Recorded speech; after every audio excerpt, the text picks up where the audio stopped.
Hello बच्चा लोग, कैसे हो आप लोग भाई। तो मुझे उम्मीद है आप सब लोगों की पढ़ाई बहुत अच्छे से चल रही होगी। मेरा नाम है प्रभात। क्लास 12th केमिस्ट्री में हम लोग चैप्टर पढ़ रहे हैं कोऑर्डिनेशन कंपाउंड। आज के अपने इस लेक्चर में हम लोग बात करना शुरू कर देंगे कोऑर्डिनेशन कंपाउंड की ज्योमेट्री, उनके हाइब्रिडाइजेशन के बारे में और साथ ही साथ उनके मैग्नेटिक नेचर के बारे में। इससे प्रीवियस लेक्चर में हम लोगों ने कोऑर्डिनेशन कंपाउंड का आईयूपीएसी नोमेनक्लेचर पढ़ा है। हाँ भाई बिल्कुल, जिस तरह से ऑर्गेनिक कंपाउंड का आईयूपीएसी नोमेनक्लेचर होता है, ऐसे ही इनऑर्गेनिक कंपाउंड्स का भी आईयूपीएसी नोमेनक्लेचर होता है। ये हम लोगों ने प्रीवियस लेक्चर में बहुत डिटेल में पढ़ा है। इसके ऊपर हमारे एग्जाम में पक्का क्वेश्चंस आते ही आते हैं। तो उस टॉपिक को अगर आपने स्ट्रांग नहीं करा है तो मेरी एडवाइस होगी, जरूर आप पहले आईयूपीएसी नोमेनक्लेचर अच्छे से समझ लीजिए। एक ही लेक्चर में मैंने सारे रूल्स बहुत ही डेप्थ में क्लियर करके आपको बताए हुए हैं, ताकि आपको नोमेनक्लेचर करने में कोई दिक्कत ना आए। वीडियो का लिंक मैं यहां आई बटन पर दे दूंगा, तो आप वहां से जाकर उसे विजिट कर सकते हो। बिना और कोई टाइम वेस्ट करे सीधे हम अपना आज का डिस्कशन स्टार्ट करते हैं। आज के डिस्कशन में मोटा मोटी तौर पे हम लोग दरअसल में जो बातें करना चाहते हैं वो वैलेंस बॉन्ड थ्योरी के इर्द गिर्द घूमेगी। अब वैलेंस बॉन्ड थ्योरी अगर आप लोगों ने क्लास 11 में थोड़ा सीरियसली पढ़ाई करी है तो आपको पता है केमिकल बॉन्डिंग टॉपिक के अंदर भी आती है। और केमिकल बॉन्डिंग टॉपिक में वैलेंस बॉन्ड थ्योरी की हेल्प से हम ये बता पाते हैं कि दो एटम्स के बीच में बॉन्ड किस तरह से बन रहा है, खास तौर पे कोवेलेंट बॉन्ड। और इसके साथ ही साथ हम ये भी बता पाते हैं कि अगर वो बॉन्ड बनने जा रहा है तो उसके बाद मॉलिक्यूल में हाइब्रिडेशन कैसे आने वाला है, जिसकी हेल्प से हम ज्योमेट्री बता सकते हैं। अब हम लोगों को वैलेंस बॉन्ड थ्योरी यहां पर अप्लाई करके ये समझना है कि जो कॉम्प्लेक्स कंपाउंड्स के साथ हम काम करते हैं, जिन्हें हम कोऑर्डिनेशन कंपाउंड भी बोलते हैं, इन कोऑर्डिनेशन कंपाउंड्स की ज्योमेट्री कैसे होने वाली है। वैसे तो मैंने आपके सामने स्क्रीन पर अलग अलग ज्योमेट्रीज बनाई हुई हैं और यही सारी ज्योमेट्रीज हमारे कोऑर्डिनेशन कंपाउंड्स अलग अलग शो करते हैं। जैसे ऑक्टाहेड्रल ज्योमेट्री हो गई, टेट्राहेड्रल ज्योमेट्री हो गई। अगर इस टेट्राहेड्रल ज्योमेट्री को हम ध्यान से देखें तो इसमें आपको ये बात मेंशन करी गई है कि हम सबको ये अच्छे से बात पता है कि किसी भी कोऑर्डिनेशन कंपाउंड में हमारे पास दो मेजर कंपोनेंट होते हैं। एक होता है सेंट्रल मेटल एटम और दूसरा होता है लिगेंड। तो यहां पर सेंट्रल मेटल एटम बीच में है और जो उसके अगल बगल लिगेंड्स हैं वो इस तरह से अपने आप को अरेंज कर रहे हैं कि उनकी ज्योमेट्री टेट्राहेड्रल निकल कर आ रही है। टेट्राहेड्रल ज्योमेट्री कैसी होती है, अगर यहां से आपको समझ में आ रहा है तो बहुत अच्छी बात है, नहीं तो आप इस ज्योमेट्री को विजुलाइज कर सकते हैं। इस ज्योमेट्री को हम टेट्राहेड्रल ज्योमेट्री बोलते हैं। अब इस ज्योमेट्री में अगर आप ध्यान से देखो तो ये जो ब्लैक कलर का एटम है ये रिप्रेजेंट कर रहा है हमारे सेंट्रल मेटल एटम या आयन को। और अगर आप नोटिस करो तो इसमें दो मॉलिक्यूल्स, रेड और ये जो ग्रीन है, ये आपको लग रहा होगा कि ये रेड वाला एटम आपकी तरफ आ रहा है और जो ग्रीन वाला एटम है या ग्रुप है ये आपसे अवे जा रहा है। तो इस तरह से टेट्राहेड्रल ज्योमेट्री में एक मॉलिक्यूल आपको अपनी तरफ आते हुए दिखाई देता है, एक आपको आपसे अवे जाते हुए दिखाई देता है। आपकी तरफ आने वाला जो मॉलिक्यूल है वो वेज साइन से डिनोट करके दिखाया जाता है और जो आपसे दूर मॉलिक्यूल जाने की कोशिश कर रहा है उसे हम लोग डैश की हेल्प से शो करते हैं।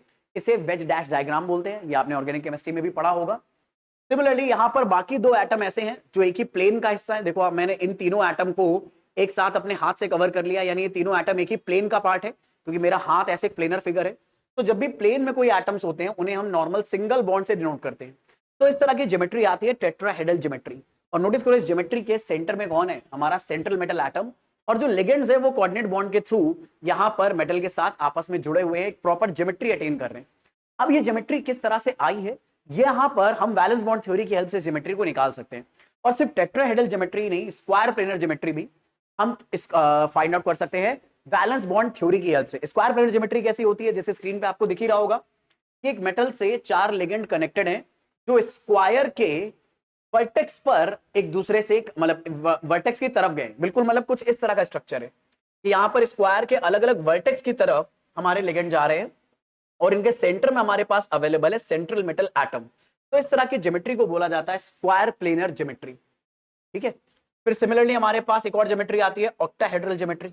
ऑक्टाहेड्रल ज्योमेट्री में इस एम के साथ ये दो लिगेंड जो लगे हुए हैं, आप देखो इनको वेज की हेल्प से शो करके बताया गया है। वेज का मतलब एक ट्रायंगल है, डार्क कलर से हम उसे बना देते हैं। तो ये जो वेज कलर पे हम लोगों ने लिगेंड्स बनाए हैं, इसका मतलब ये लिगेंड्स आपकी तरफ आ रहे हैं और ये लिगेंड जो डैश पर बने आपसे अवे जा रहे हैं। यानी ये मॉलिक्यूल कुछ ऐसा आपको दिखाया गया है। यहां पर अगर आप नोटिस करो, वैसे तो यहां पर ब्लू कलर वाले जितने भी ब्लू कलर वाले एटम है वो एक ही प्लेन में है, लेकिन अगर उन्हें इस तरह से वर्टिकली देखने की बजाय आप हॉरिजॉन्टली देखो तो ये वाले जो ब्लू कलर वाले एटम है ये आपसे अवे चले जाएंगे। तो इन्हें हमने शो कर दिया है डैश की हेल्प से। और ये दो ब्लू कलर वाले एटम ये आपकी तरफ है, इन्हें हम शो कर रहे हैं वेज की हेल्प से। अब ऑक्टाहेड्रल कंपाउंड में एक बड़ी इंपॉर्टेंट बात होती है, हमारे पास 2 और लिगेंड होंगे, यानी टोटल हमारे पास 6 लिगेंड होंगे यहां पर ऑक्टाहेड्रल कंपाउंड बनाने के लिए, ऑक्टाहेड्रल कॉम्प्लेक्स बनाने के लिए, जिनमें से 4 तो स्क्वायर प्लेन में अरेंज हो गए, एक यहां पर ऊपर की तरफ होगा और एक यहां पर नीचे की तरफ होगा, यानी यहां पर एक लिगेंड ऊपर की तरफ भी होगा और एक लिगेंड यहां पर नीचे की तरफ होगा, तब जाकर ये ज्योमेट्री बनती है ऑक्टाहेड्रल ज्योमेट्री। इसे ऑक्टाहेड्रल किस लिए बोलते हैं, उसे अगर मैं 1 मिनट के अंदर आपको बताना चाहूं तो ऑक्टाहेड्रल ज्योमेट्री बोलने के पीछे मोटा मोटी तौर पे रीजन ये होता है मेरे बच्चे कि अगर हम इन चारों लिगेंड को आपस में जोड़ दें तो ये तो हमें पता है ये स्क्वायर प्लेन को आपस में कनेक्ट कर रहे हैं स्क्वायर के वर्टेक्स के अलोंग। अब ये जो लिगेंड ऊपर की तरफ था, अगर इमेजिन करो हम इन लिगेंड्स को इन एल से रफली ज्वाइन करें तो आपको एक पिरामिड जैसा शेप बनते हुए दिखाई दे रहा है, जो गीजा के पिरामिड है। अब गीजा के पिरामिड में अगर मैं पूछूं कितने फेस होंगे तो 4 फेस हैं, एक फेस यहां पर है, एक लेफ्ट में, एक राइट में और एक पीछे। तो 4 फेस इस पिरामिड में अवेलेबल है, ऐसे ही 4 फेस नीचे वाले पिरामिड में भी अवेलेबल होंगे। अगर मैं ऊपर वाला पिरामिड हटा दूं तो आई एम प्रीटी श्योर आपको ज्यादा क्लीन दिखाई देगा। ये नीचे की तरफ भी पिरामिड बन रहा है, यानी गीजा के 2 पिरामिड को हमने उनके बेस से उल्टा करके जोड़ दिया है। अगर हम ऐसा करके जोड़ देंगे तो टोटल कितने फेस बन जाएंगे, तो 4 फेस बनेंगे नीचे वाले पिरामिड में और 4 फेस बनेंगे ऊपर वाले पिरामिड में। तो 8 फेस से बनने वाले फिगर को हम बोलते हैं ऑक्टाहेड्रल, इसीलिए इस फेस का मतलब इस ज्योमेट्री का नाम होता है ऑक्टाहेड्रल। अब ये ज्योमेट्री आई कैसे है, यही हमें आइडेंटिफाई करना है और ये ज्योमेट्रीज हम ढूंढेंगे वैलेंस बॉन्ड थ्योरी की हेल्प से। इसके अलावा कौन कौन सी ज्योमेट्री हमें देखने को मिल सकती है, ट्रायंगुलर बाइपिरामिड हमें देखने को मिलता है। ट्रायंगुलर बाइपिरामिड ज्योमेट्री कैसी होती है, इसमें 3 एटम मेटल के साथ एक ट्रायंगल प्लेन के वर्टेक्स में होंगे, एक लिगेंड ऊपर चला जाएगा और एक लिगेंड नीचे की तरफ चला जाएगा। यानी अगर मैं मोटा मोटी तौर पे आपको बताना चाहूं तो हमें जो ट्रायंगुलर प्लेनर ज्योमेट्री है, सॉरी कौन सी, ट्रायंगुलर बाइपिरामिडल जो ज्योमेट्री है वो कैसे देखने को मिलती है, अगर मैं आपको दिखाऊं तो आप ऐसा मान सकते हो कि अगर मेरे पास ये 3 लिगेंड है, मेरा हाथ दरअसल में काम कर रहा है मेटल की तरह और ये 3 लिगेंड है, तो ये तीनों चीजें, ये तीनों लिगेंड और मेरा हाथ एक ही प्लेन में चला जाएगा, बिल्कुल इस तरह से। अब देखो एक लिगेंड आपकी तरफ आ रहा है, एक लिगेंड आपसे अवे जा रहा है, एक लिगेंड आपकी तरफ है तो उसे हम लोग वेज से बना देंगे, एक लिगेंड आपसे अवे है तो इसे हम डैश से शो करेंगे, और साथ ही साथ यहां पर मॉलिक्यूल में एक लिगेंड हमारे पास ऊपर की तरफ भी होगा और एक लिगेंड नीचे की तरफ भी होगा। तो यहां पर ये जो ज्योमेट्री बन के आएगी, क्योंकि इसमें ट्रायंगल बेस का 2 पिरामिड बन रहा है, अगर हम इन पॉइंट्स को सबको कनेक्ट करें तो आप देखो ट्रायंगल बेस पे 2 पिरामिड आपको बनते हुए दिख रहे हैं, एक ऊपर की तरफ से और एक नीचे की तरफ से। तो इसीलिए हम इस ज्योमेट्री को नाम देते हैं ट्रायंगुलर बाइपिरामिड, यानी 2 पिरामिड जो ट्रायंगल बेस पे बने हैं। ऐसे हमें स्क्वायर पिरामिडल शेप भी देखने को मिलती है। तो ये डिफरेंट हमें शेप देखने को मिलती हैं हमारे कोऑर्डिनेशन कंपाउंड के अंदर।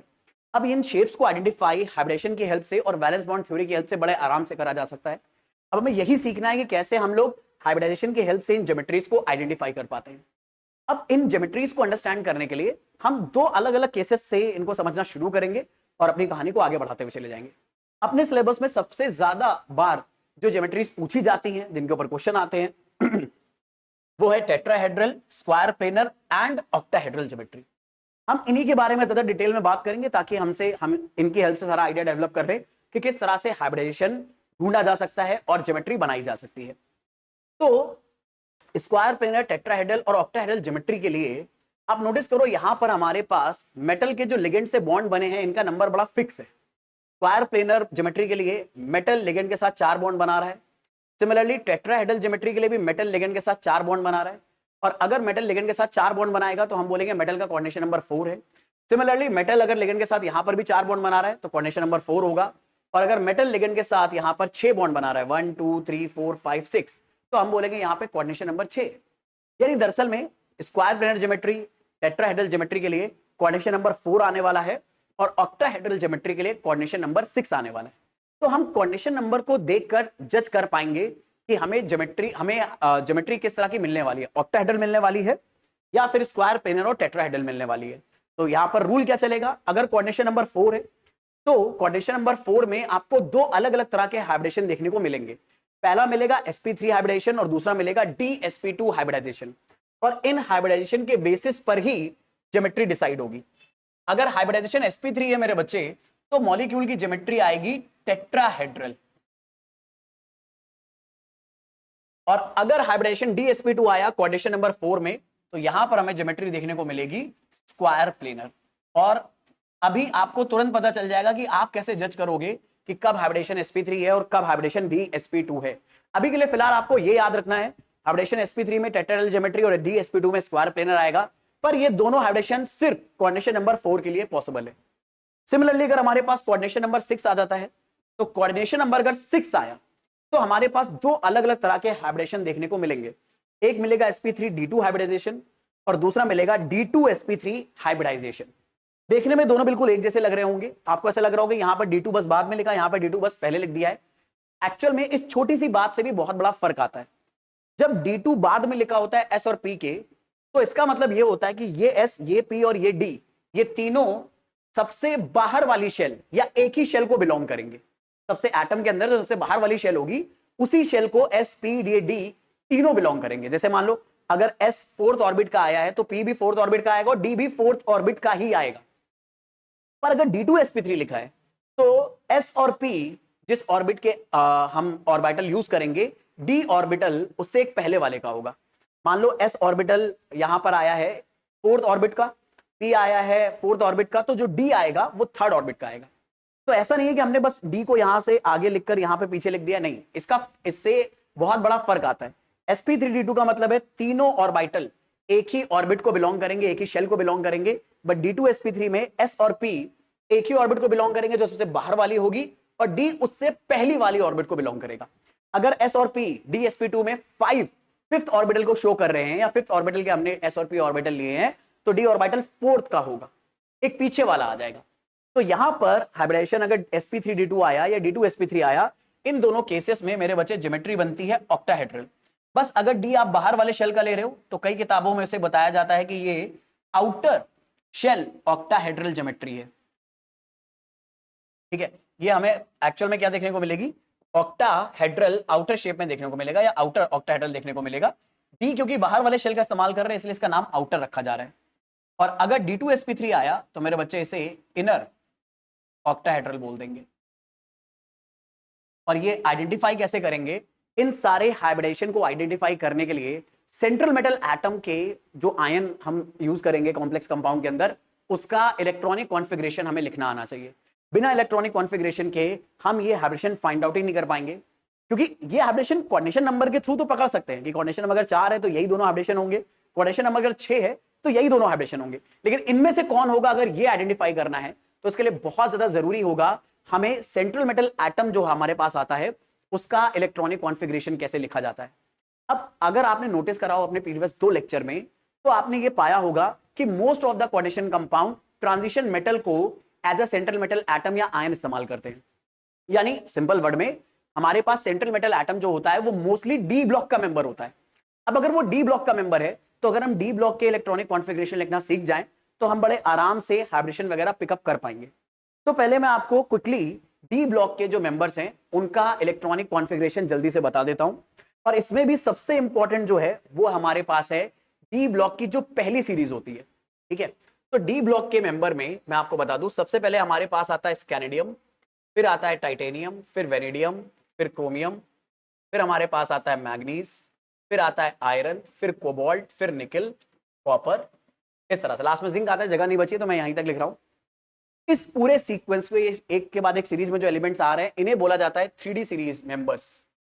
3D सीरीज इसलिए बोला जाता है इन्हें क्योंकि इन सभी के डी सबशेल में दरअसल में थर्ड ऑर्बिट का डी सबशेल यूज हुआ होगा, तो इसीलिए यहां पर इन सबको बोला जाता है 3D सीरीज। ऐसे इसके नीचे हमें 4D मिलेगा, 5D मिलेगा, पर हमारे लिए सबसे ज्यादा इंपॉर्टेंट सीरीज यही है।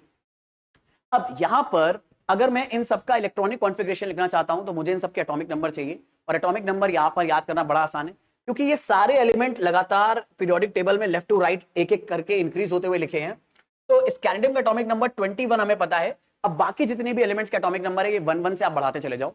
तो स्कैंडियम का एटॉमिक नंबर 21, टाइटेनियम का हो जाएगा 22, वेनेडियम का 23, क्रोमियम का 24, मैग्नीज का 25, आयरन का 26, कोबाल्ट का 27, निकल का 28 और कॉपर का हो जाएगा 29।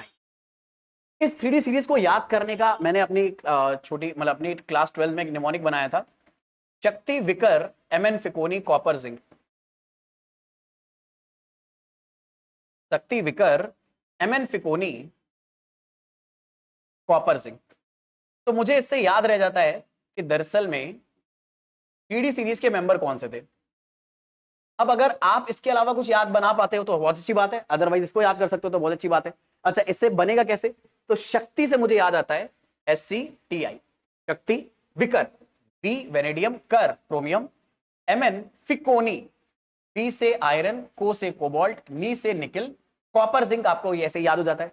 तो शक्ति विकर Mn फिकोनी, इस निमोनिक के थ्रू पूरी 3D सीरीज हम याद कर सकते हैं और बड़े आराम से हमें पता है 3D सीरीज का पहला मेंबर स्कैंडियम है जिसका एटॉमिक नंबर 21 है।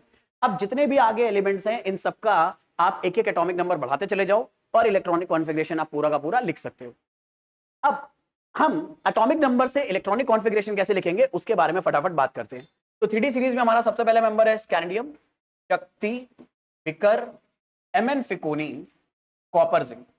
अब दरअसल में ये जो निमोनिक है ये मैंने खुद नहीं बनाया था, ये मेरे एक दोस्त ने बनाया था जब हम लोग साथ में पढ़ाई कर रहे थे। और वो दरअसल में इस टाइम एक कह सकते हो बहुत अच्छी पोस्ट पर है, शक्ति विकर Mn फिकोनी।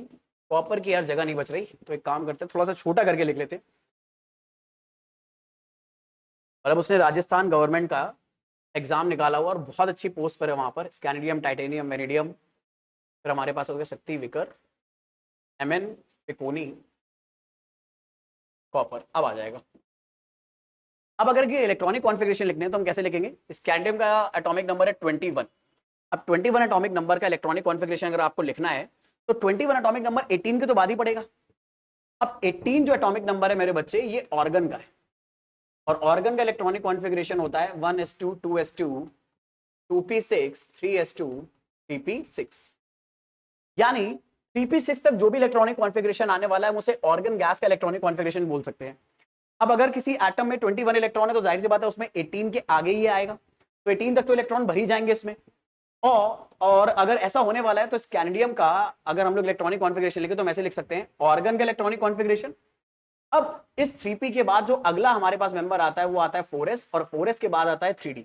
हालांकि यहां पर 4s और 3d पूरी तरह से खाली पड़े होंगे, लेकिन स्कैंडियम में तो हमारे पास 21 इलेक्ट्रॉन है, 18 इलेक्ट्रॉन तक हमने ऑर्गन में भर दिए, बचे 3। अब 3 में से s में 2 इलेक्ट्रॉन जा सकते हैं तो 4s में 2 इलेक्ट्रॉन चले जाएंगे, तो बचा हुआ 1 इलेक्ट्रॉन चला जाएगा 3d के अंदर। तो हम यहां पर इलेक्ट्रॉनिक कॉन्फ़िगरेशन जब लिखेंगे तो 4s में 2 इलेक्ट्रॉन जाएंगे और 3d में 1 जाएगा। ऐसे ही टाइटेनियम में जब एटॉमिक नंबर 22 होगा तो हमारे पास अब 22 इलेक्ट्रॉन हो गए। तो हमारे पास अब अगर हम लोग 18 इलेक्ट्रॉन तक आर्गन के अंदर या 3p6 तक के इलेक्ट्रॉनिक कॉन्फ़िगरेशन में भर दें तो बचे हुए 2 इलेक्ट्रॉन जाएंगे 4s के अंदर, यानी 4s यहां पर 2 इलेक्ट्रॉन भर लेगा पूरा। और जो अब 22 में से 18 इधर इलेक्ट्रॉन गए, 2 इसमें चले गए, 20 हो गए, बचे 2। तो 22 इलेक्ट्रॉन के 2 इलेक्ट्रॉन इस 3d में चले जाएंगे। यानी अब हम जब इलेक्ट्रॉन भरना शुरू करेंगे तो अब नोटिस करो बस इस 3d के अंदर इलेक्ट्रॉन चलते चले जाएंगे जितने भी एक्स्ट्रा इलेक्ट्रॉन आने वाले। तो टाइटेनियम का इलेक्ट्रॉनिक कॉन्फ़िगरेशन अगर हम लिखेंगे तो ये आ जाएगा ऑर्गन,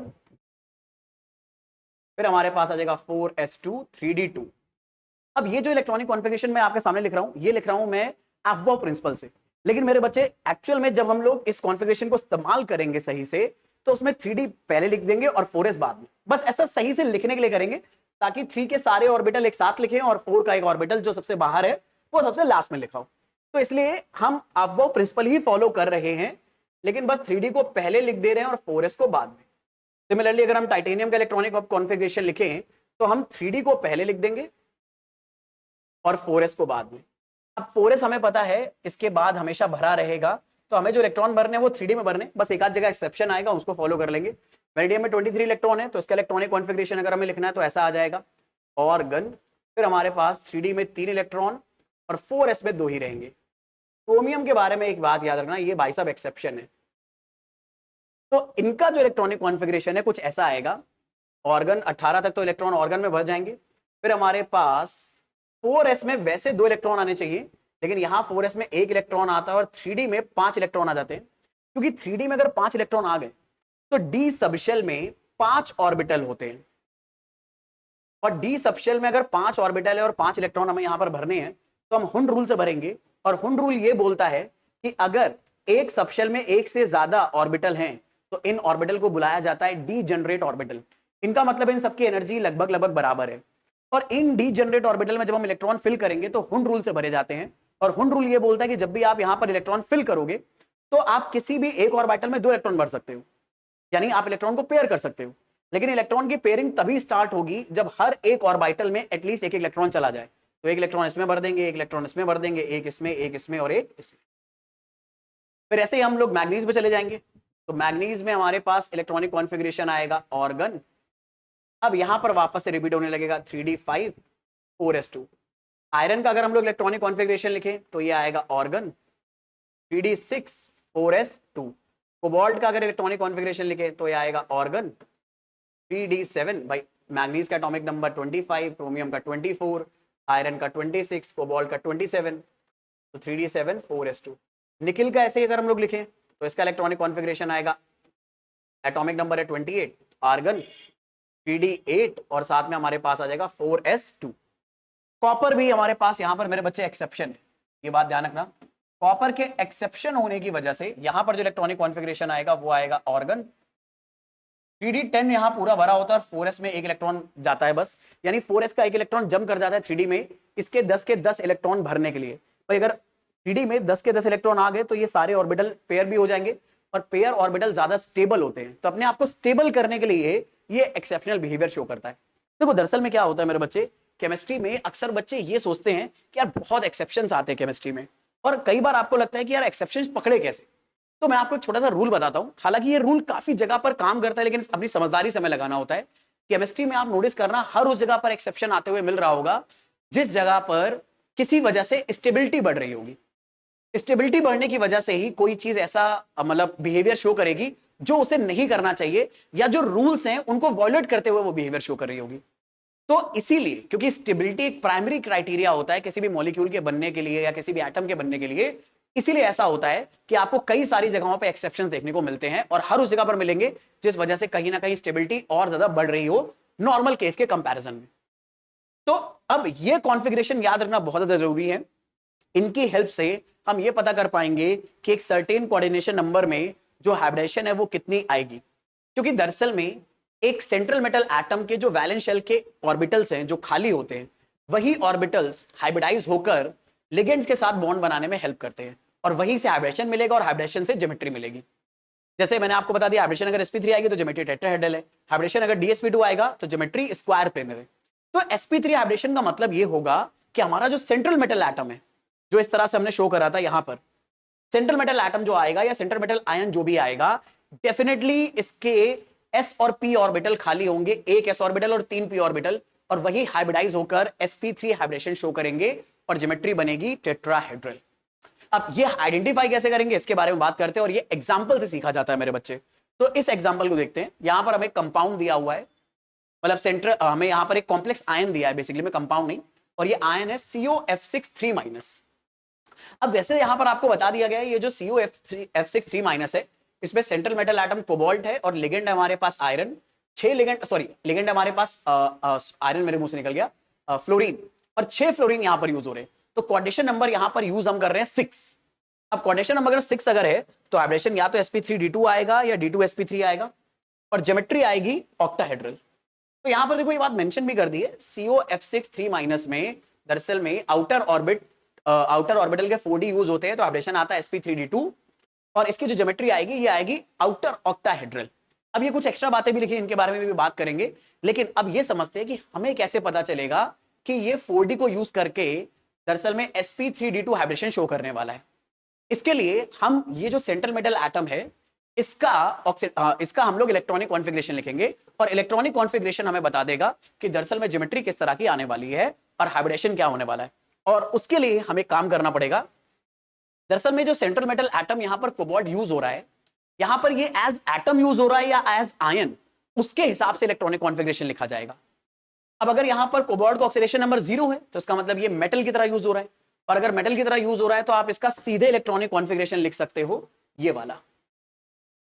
लेकिन अगर यहां पर इसका ऑक्सीडेशन नंबर कुछ आ गया जैसे +1 +2 या +3, इसका मतलब है कोबाल्ट ने इतने इलेक्ट्रॉन लूज कर दिए हैं, और अगर कोबाल्ट इतने इलेक्ट्रॉन लूज कर देगा तो आप जब इलेक्ट्रॉनिक कॉन्फ़िगरेशन लिखोगे तो जितने इलेक्ट्रॉन उसने लूज कर दिए हैं उतने निकाल के लिखोगे। अब इसके लिए जरूरी है कि हमें कोबाल्ट का ऑक्सीडेशन नंबर पता चल जाए, तो सबसे पहला काम हमें हाइब्रिडेशन और ज्योमेट्री ढूंढने के लिए यही करना होगा कि जो भी सेंट्रल मेटल एटम हमें दिया है हम उसका ऑक्सीडेशन नंबर निकालेंगे। तो सबसे पहले इसी पे हम लोग मेहनत करना स्टार्ट कर देते हैं। सबसे पहले हम लोग निकालते हैं मेरे बच्चे ऑक्सीडेशन नंबर ऑफ कोबाल्ट। तो अगर ऑक्सीडेशन नंबर ऑफ कोबाल्ट निकाले हम लोग, तो हमने रूल पढ़ा है कि इन सारी चीजों के ऑक्सीडेशन नंबर का सम इस चार्ज के बराबर आएगा। तो लेट्स से कोबाल्ट का ऑक्सीडेशन नंबर x है, आयरन का ऑक्सीडेशन नंबर अगर हमें निकालना है तो सॉरी, अरे यार मेरे मुंह से पता नहीं बार बार आयरन क्यों निकल रहा है, F को देखकर। फ्लोरीन का अगर हमें ऑक्सीडेशन नंबर निकालना है तो फ्लोरीन पे जो चार्ज होता है ये -1 होता है। अब फ्लोरीन पे अगर चार्ज -1 है तो एक फ्लोरीन का ऑक्सीडेशन नंबर -1 माना जाएगा। 6 फ्लोरीन हमारे पास अवेलेबल है तो 6 फ्लोरीन का ऑक्सीडेशन नंबर हो गया 6 × -1। अब इन सारे ऑक्सीडेशन नंबर का सम जो आएगा ये इस चार्ज के बराबर आएगा। चार्ज यहां पर हमें 3 माइनस का दे रखा है, तो x की वैल्यू अगर निकाली जाए यहां पर तो x की वैल्यू आ रही है +3। यानी इन सिंपल वर्ड्स जो कोबाल्ट का ऑक्सीडेशन नंबर है वो +3 है। अब अगर CuF6 में कोबाल्ट का ऑक्सीडेशन नंबर +3 है तो हम इसी की हेल्प से कोबाल्ट का हाइब्रिडाइजेशन निकालेंगे। ठीक है, कैसे निकालेंगे? अगले पेज पे चलते हैं।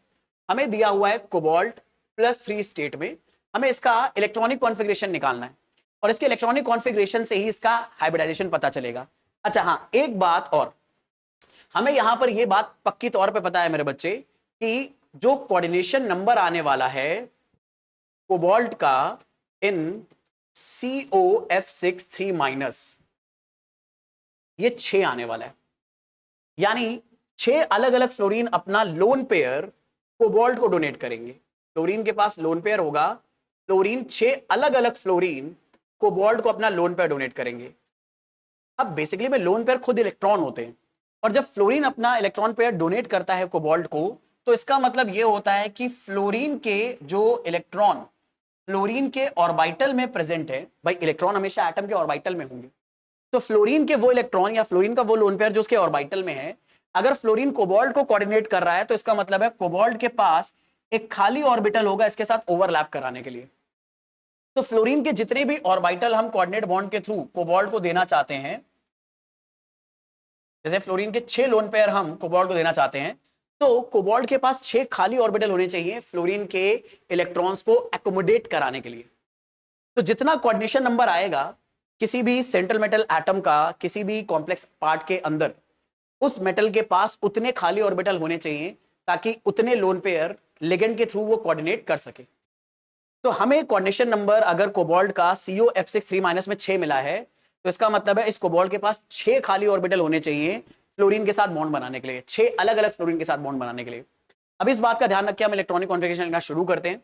तो कोबाल्ट का इलेक्ट्रॉनिक कॉन्फ़िगरेशन अगर हम लिखें तो कोबाल्ट का एटॉमिक नंबर 27 है मेरे बच्चे, ये अभी अभी हम लोगों ने देखा था। अच्छा, वैसे नॉर्मल कोबाल्ट का जो इलेक्ट्रॉनिक कॉन्फ़िगरेशन आता है ये मैंने आपके सामने लिखा हुआ है।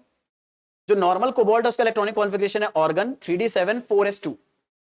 तो नॉर्मल, अगर हमारे पास नॉर्मल का मतलब क्या है, ये एटम फॉर्म में होता, यानी इससे हमने कोई इलेक्ट्रॉन ना निकाला होता।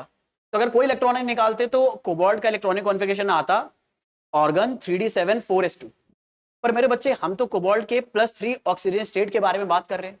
इसका मतलब है कोबाल्ट ने अपने अंदर से 3 इलेक्ट्रॉन निकाल दिए, तो ये 3 इलेक्ट्रॉन आपको यहां से भी निकालने पड़ेंगे।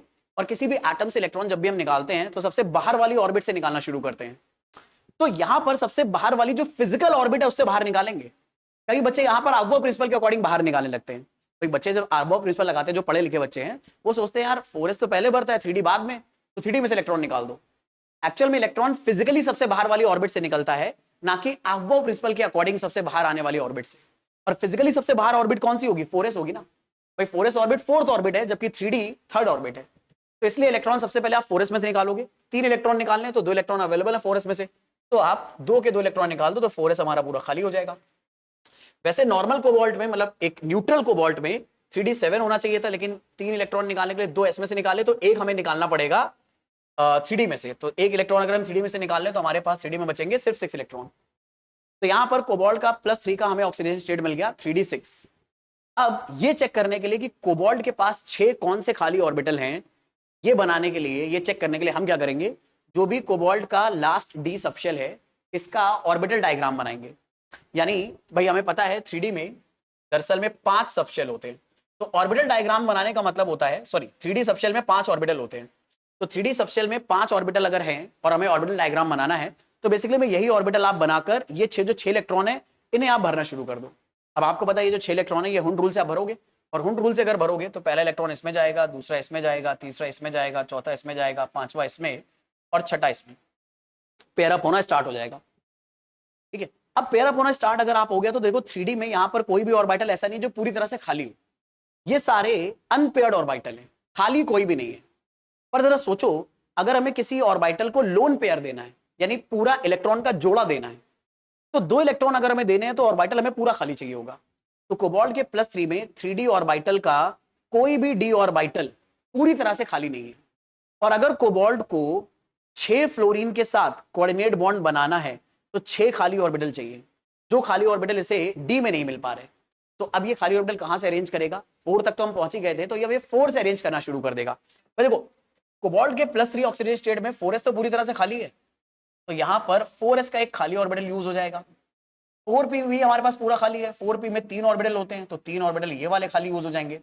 और ऐसे ही 4d हमारे पास अवेलेबल होगा। वैसे d में तो 5 सबशेल होंगे, लेकिन इन 5 में से हमें 5 को जरूरत नहीं पड़ेगी, क्योंकि एक ऑर्बिटल इससे मिल जाएगा, 3 हमें p से मिल जाएंगे, और हमें अब बस 2 ऑर्बिटल और चाहिए, क्योंकि अगर कोऑर्डिनेशन नंबर 6 हमें चाहिए तो हमें बस 6 खाली ऑर्बिटल चाहिए।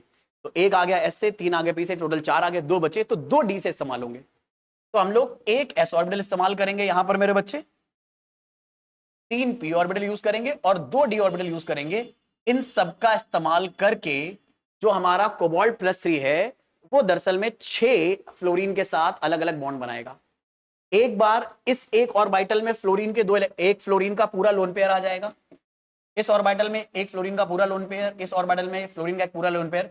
इस तरह से 2 क्रॉस बनाने का मतलब होता है कि आप ये शो कर रहे हो कि फ्लोरीन के जो 2 इलेक्ट्रॉन हैं वो एक फ्लोरीन का एक इलेक्ट्रॉन इस ऑर्बिटल में गया, दूसरे फ्लोरीन का इसमें, तीसरे का इसमें, चौथे का इसमें चला जाएगा, पांचवें का इसमें और छठे का इसमें। हर फ्लोरीन अपना एक इलेक्ट्रॉन पेयर इन सारे ऑर्बिटल में दे देगा। और क्योंकि कोबाल्ट का +3 जो आयन है वो इन सारे ऑर्बिटल का इस्तेमाल करके फ्लोरीन के साथ 6 बॉन्ड बना रहा है, तो यही 6 ऑर्बिटल आपस में मिक्स होकर हाइब्रिडाइज हो जाएंगे। तो अगर हमें कोबाल्ट का हाइब्रिडाइजेशन निकालना है तो बस हम क्या करेंगे, जितने भी एटम्स में लिगेंड्स के इलेक्ट्रॉन जा रहे हैं, या जो भी जितने भी ऑर्बिटल में लिगेंड के इलेक्ट्रॉन जा रहे हैं, हम उन्हीं सबको हाइब्रिडाइज कर देंगे और उसी से हाइब्रिडेशन निकाल देंगे। तो यहां पर सबसे पहले कौन सा ऑर्बिटल हाइब्रिडाइज हो रहा है? s, फिर 3 p हो रहे हैं, तो 3p लिखने की बजाय हम ऐसे लिखते हैं p3, और 2 d यूज हो रहे हैं तो d2। तो यहां पर हाइब्रिडेशन आया sp3d2। और जरा नोटिस करो, यहां पर जिस शेल का s ऑर्बिटल यूज हुआ है उसी का p और उसी का d, और अगर एक ही शेल के s, p और d यूज होते तो ऐसे लिखते हैं sp3d2। और इसीलिए जो ज्योमेट्री यहां पर आप बनाओगे, इस ज्योमेट्री को मेरे बच्चे बोला जाता है आउटर ऑक्टाहेड्रल, या कई किताबों में सिर्फ ऑक्टाहेड्रल लिखा होगा। तो ऑक्टाहेड्रल लिखा है तो भी चलेगा, आउटर ऑक्टाहेड्रल लिखा है तो भी चलेगा, कोई दिक्कत नहीं है, दोनों ही चीजें अलाउड है मेरे बच्चे। ठीक है, आई होप ये वाला आइडिया आपको पकड़ में आया है। तो किसी भी अगर कॉम्प्लेक्स आयन के साथ हम काम करेंगे और उसमें अगर आपको हाइब्रिडेशन फाइंड आउट करना है सेंट्रल मेटल एटम का और ज्योमेट्री फाइंड आउट करनी है, तो प्रोसीजर क्या होगा? सबसे पहले आप सेंट्रल मेटल एटम का ऑक्सीडेशन नंबर निकालो, चेक करो उसका कोऑर्डिनेशन नंबर कितना है। जितना कोऑर्डिनेशन नंबर होगा उतने ही खाली ऑर्बिटल हमें चाहिए होंगे। और फिर आप कोबाल्ट का जो भी हमारे सेंट्रल मेटल आयन का ऑक्सीडेशन नंबर आया है उसके अकॉर्डिंग उसका इलेक्ट्रॉनिक कॉन्फ़िगरेशन लिखो, और उसमें उतने खाली ऑर्बिटल जुगाड़ करने की कोशिश करो जितने हमें रिक्वायर्ड हैं कोऑर्डिनेट बॉन्ड बनाने के लिए। अगर कोऑर्डिनेशन नंबर 6 है तो 6 खाली ऑर्बिटल चाहिए, कोऑर्डिनेशन नंबर अगर 4 है तो 4 खाली ऑर्बिटल हमें चाहिए। फिर वो खाली ऑर्बिटल जो भी यूज होंगे उन्हीं ऑर्बिटल को आप इस्तेमाल करके हाइब्रिडेशन शो कर दो, और एक पर्टिकुलर हाइब्रिडेशन के लिए एक पर्टिकुलर टाइप की ही ज्योमेट्री होती है। sp3d2 हाइब्रिडेशन में 6 ऑर्बिटल इस्तेमाल हुए, तो ये 6 ऑर्बिटल अपने आप को ऐसे अरेंज करते हैं मेरे बच्चे कि 4 ऑर्बिटल एक प्लेन में आ जाएंगे, एक ऊपर और एक नीचे की तरफ आ जाएगा, और इस वजह से ये एक प्रॉपर ज्योमेट्री बनेगी। और इस ज्योमेट्री में लिगेंड्स को हमेशा एक पर्टिकुलर डायरेक्शन में अप्रोच करना पड़ेगा। इसीलिए ये बात भी बोली जाती है कि जब कोऑर्डिनेशन कंपाउंड में मेटल और लिगेंड के बीच में बॉन्ड बनता है तो ये बॉन्ड बहुत ही डायरेक्शनल नेचर का होता है। मतलब इस लिगेंड को अगर मेटल के साथ बॉन्ड बनाना है तो इसी डायरेक्शन में आना पड़ेगा, और रैंडमली अगर इस डायरेक्शन से आएगा ना तो इस डायरेक्शन में बॉन्ड नहीं बना पाएगा। क्यों नहीं बना पाएगा? क्योंकि मेटल का जो ऑर्बिटल हाइब्रिडाइज हुआ है ना वो यहां पर प्रेजेंट है। भाई 6 ऑर्बिटल में से 4 ऑर्बिटल इधर आ गए, एक ऊपर एक नीचे आ गया। तो अगर लिगेंड को बॉन्ड बनाना है, अपना लोन पे डोनेट करना, तो इधर से आना पड़ेगा। अगर लिगेंड अपना लोन पे डोनेट करना यहां से आया तो यहां पर मेटल का कोई खाली ऑर्बिटल उसे मिलेगा ही नहीं। तो इसलिए यहां पर ये जो बॉन्ड्स होते हैं बहुत ही डायरेक्शनल नेचर के होते हैं। ये बात मेंशन करी जाती है कि मतलब एक लिगेंड जो आएगा ये एक प्रॉपर डायरेक्शन में ही आना प्रेफर करता है। ठीक है, चलिए अपनी कहानी को आगे बढ़ाएं। तो कुछ और एग्जांपल देखते हैं मेरे बच्चे, ठीक है। अच्छा उससे पहले ये मैं आपको बता दूं, एक बहुत ही इंपॉर्टेंट सीरीज है लिगेंड्स की जिसे बोला जाता है स्पेक्ट्रोकेमिकल सीरीज। इस स्पेक्ट्रोकेमिकल सीरीज में आप देखो लिगेंड्स किसी तो इंक्रीजिंग ऑर्डर में बने हुए हैं, और ये इंक्रीजिंग ऑर्डर दरअसल में बताता है लिगेंड की फील्ड की स्ट्रेंथ। इस सीरीज के लास्ट में जो लिगेंड्स आ रहे हैं जैसे कार्बन मोनोऑक्साइड, CN-, ट्राइफेनिल फॉस्फीन, इन सबको माना गया है स्ट्रॉन्ग फील्ड लिगेंड, और जो सबसे पहले आ रहे हैं इन्हें माना गया है week field ligand. In fact water तक, यानी I- से लेकर वाटर तक, I- से लेकर यहां वाटर तक जितने भी लिगेंड है इन्हें वीक माना गया है। और वाटर के बाद जो लिगेंड है NCS-, CH3CN, PDTA4-, pyridine, NH3, EN, bipyridine sorry, NO2-, इन सबको माना गया स्ट्रॉन्ग फील्ड लिगेंड। अब ये स्ट्रॉन्ग फील्ड लिगेंड और वीक फील्ड लिगेंड का हमारे सिलेबस में क्या फायदा है, हमारे हाइड्रेशन के आइडिया में क्या फायदा है? तो एक बड़ी सिंपल सी बात बताता हूं मेरे बच्चे, अगर कभी भी कोई भी स्ट्रॉन्ग फील्ड लिगेंड हमारे मेटल में जुड़ा है, तो जो मेटल का ये जो डी ऑर्बिटल के इलेक्ट्रॉन होते हैं, इनकी जब हम फिलिंग करेंगे तो हुंड रूल वायलेट करा देंगे, यानी हम पहले ही इलेक्ट्रॉन पेयर कराना शुरू कर देंगे और हम अनपेयर्ड इलेक्ट्रॉन नहीं छोड़ेंगे। कब? अगर हमारा लिगेंड स्ट्रॉन्ग है।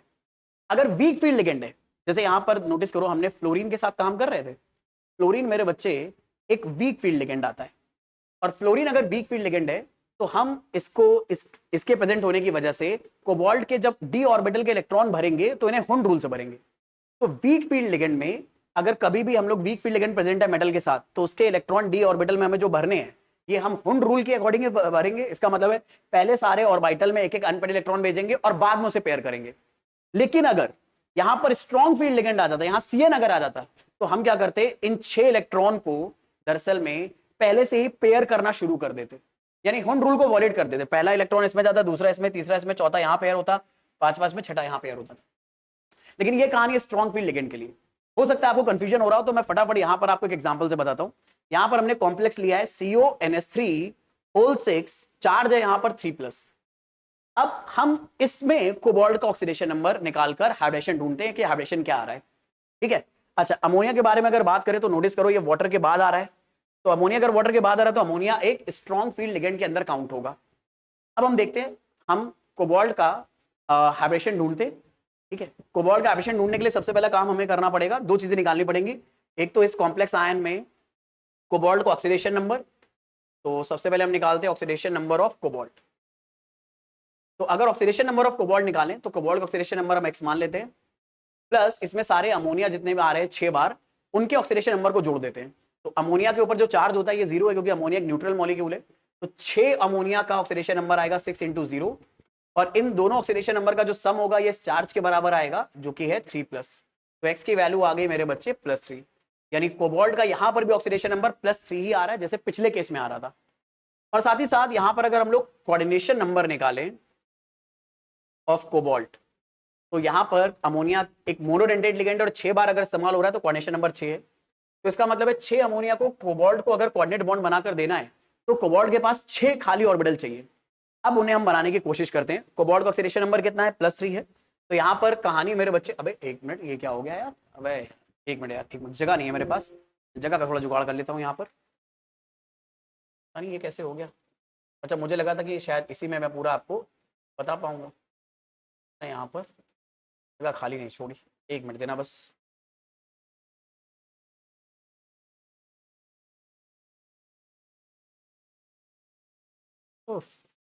खामा खेगी अब थोड़ी सी बुरी प्लानिंग दिक्कत देगी। यहाँ पर अपन यहाँ पर, तो वैलेंस बॉन्ड थ्योरी के बारे में फटाफट यहाँ पर बात कर लेते हैं। अच्छा ये जो थ्योरी, ये जो हम सारी प्रोसीजर अप्लाई कर रहे हैं ना, इसी प्रोसीजर को वैलेंस बॉन्ड थ्योरी बोलते हैं। दरअसल में वैलेंस बॉन्ड थ्योरी का बस इतना सा मानना होता है कि मेटल और लिगेंड के बीच में अगर बॉन्ड बनाना है ना आपको, तो लिगेंड अपना लोन पेयर डोनेट करेगा, मेटल अपने खाली ऑर्बिटल, और लिगेंड अपना लोन पेयर मेटल के खाली ऑर्बिटल में ही कोऑर्डिनेट बॉन्ड के थ्रू बनाकर दे देगा। बस इतना ही है वैलेंस बॉन्ड थ्योरी, बस उसे हम अप्लाई कर करके अलग अलग रिजल्ट निकाल ले रहे हैं मेरे बच्चे। तो हमारे पास जो कोबाल्ट है उसका ऑक्सीडेशन नंबर आ रहा है +3। तो अगर कोबाल्ट हमारे पास +3 ऑक्सीडेशन स्टेट में है तो इसका इलेक्ट्रॉनिक कॉन्फ़िगरेशन आएगा ऑर्गन। 4s में से 2 इलेक्ट्रॉन निकल जाएंगे। वैसे नॉर्मल कोबाल्ट में 3d में 7 इलेक्ट्रॉन होते हैं, 4s में से 2 निकाले, कोबाल्ट में से 3 इलेक्ट्रॉन अपने को निकालने हैं, 2 निकाले 4s में से तो 1 इलेक्ट्रॉन निकालना पड़ेगा 3d में से, यानी पुराना वाला ही कॉन्फ़िगरेशन आ जाएगा, ये बन जाएगा 3d6। अब मेरे बच्चे यहां पर अगर हम कोबाल्ट का 3d का इलेक्ट्रॉनिक कॉन्फ़िगरेशन लिखे तो ये नॉर्मल 3d में कितने ऑर्बिटल होंगे? 5। अब इन पांचों ऑर्बिटल में हमें इलेक्ट्रॉन भरने हैं। अब वैसे हम लोग नॉर्मल कोबाल्ट अगर आइसोलेटेड होता, मतलब इसके साथ किसी चीज ने बॉन्ड ना बनाया होता, तो हम क्या करते?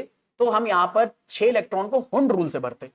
पर क्योंकि हम जिस कोबाल्ट के बारे में बात कर रहे हैं ये अमोनिया के साथ बॉन्डेड है और अमोनिया के इलेक्ट्रॉन कोबाल्ट के इलेक्ट्रॉन को इफेक्ट कर सकते हैं, तो इस केस में ऐसा पाया गया है क्योंकि अमोनिया एक स्ट्रॉन्ग फील्ड लिगेंड है।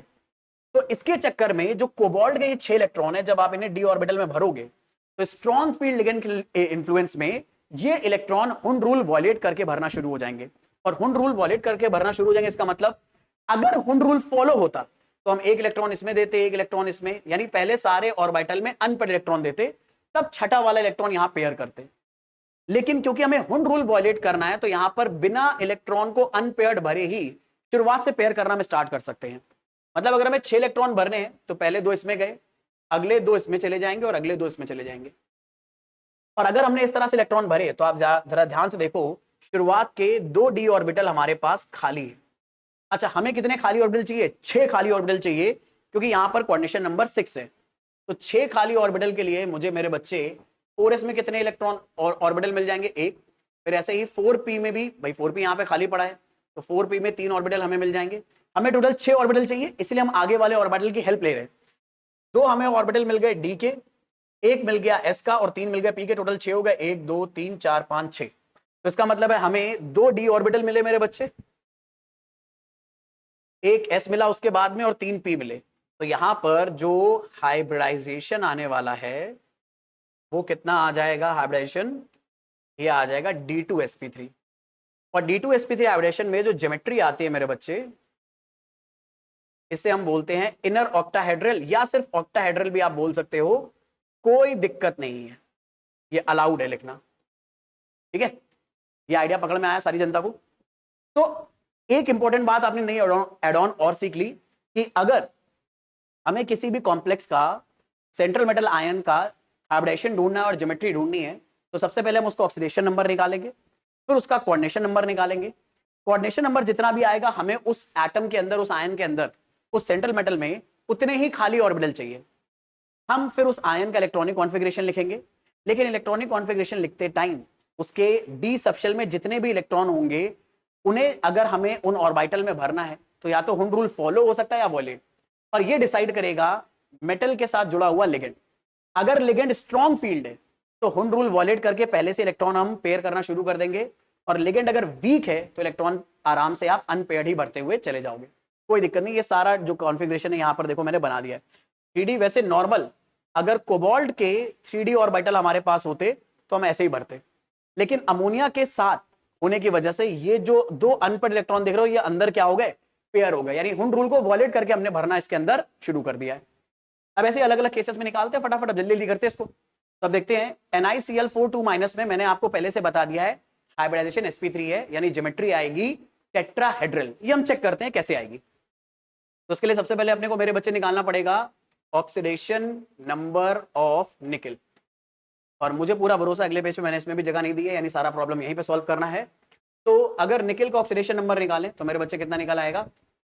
तो निकल का ऑक्सीडेशन नंबर अगर हम x माने, अरे मेरे भाई पेन तो सेलेक्ट हो जा।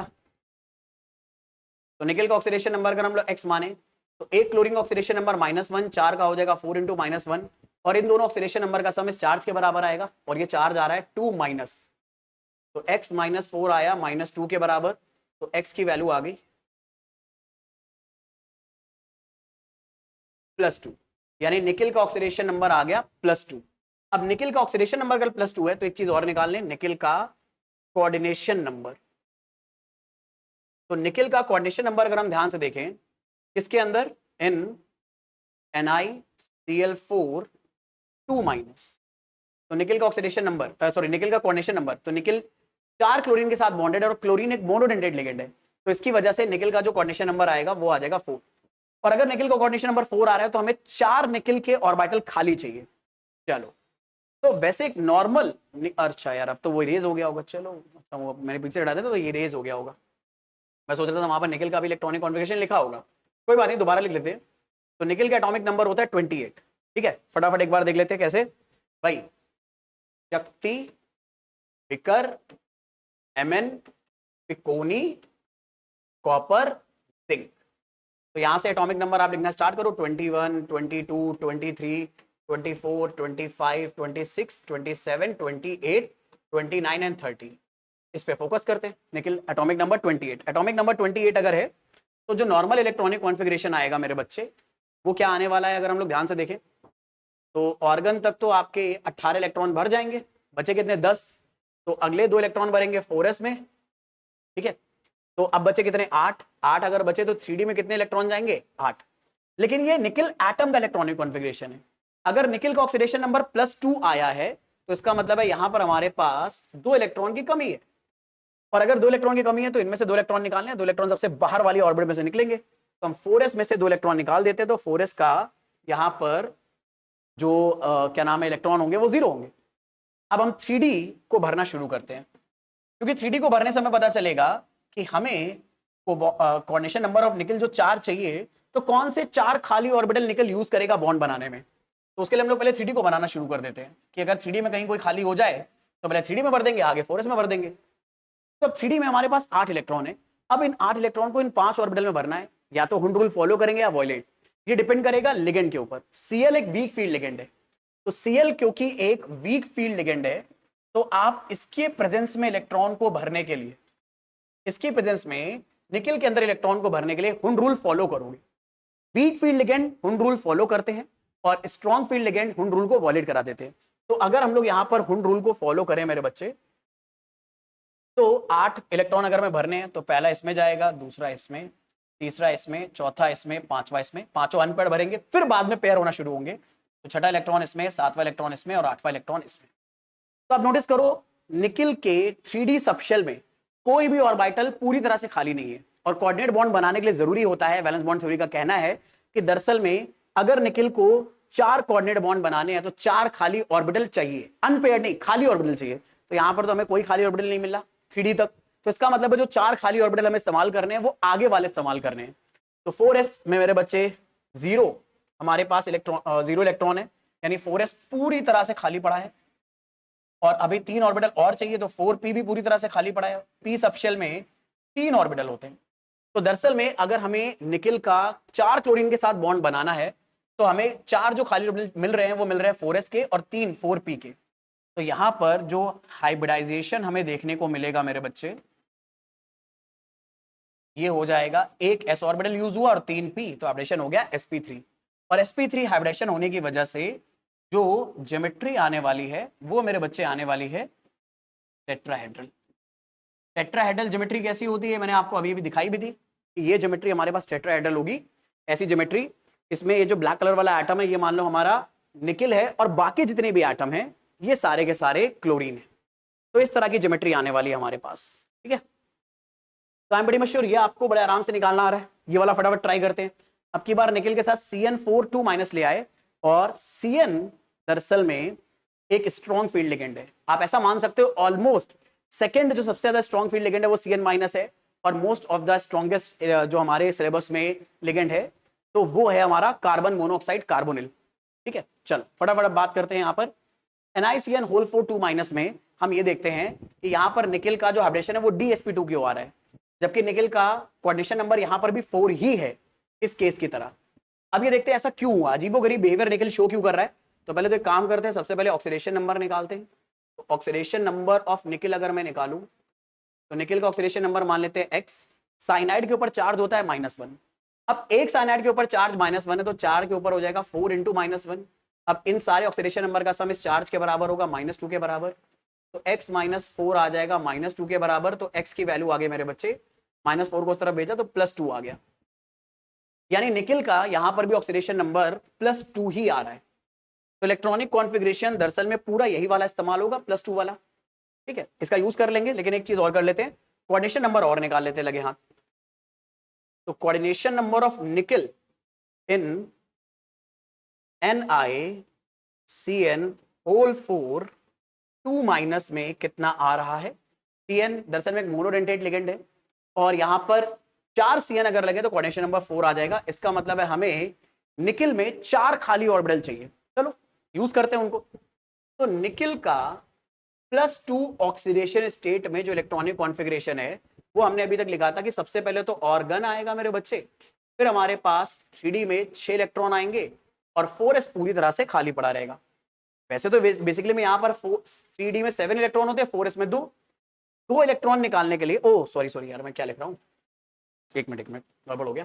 3D में 8 इलेक्ट्रॉन होते हैं और 4s में 2 नॉर्मल निकल में, +2 अगर हमें 4 चाहिए तो 2 इलेक्ट्रॉन निकालने हैं। 2 इलेक्ट्रॉन निकालने के लिए हम 4s में से 2 इलेक्ट्रॉन निकाल देंगे, 4s 0 हो जाएगा। और अगर 4s 0 हो गया तो अब हम लोग आगे अपना फटाफट इसका ऑर्बिटल डायग्राम बनाना शुरू करते हैं। हमें 4 खाली ऑर्बिटल चाहिए। अब ये 4 खाली ऑर्बिटल सबसे पहले हम चेक करते हैं 3D में मिलेंगे क्या।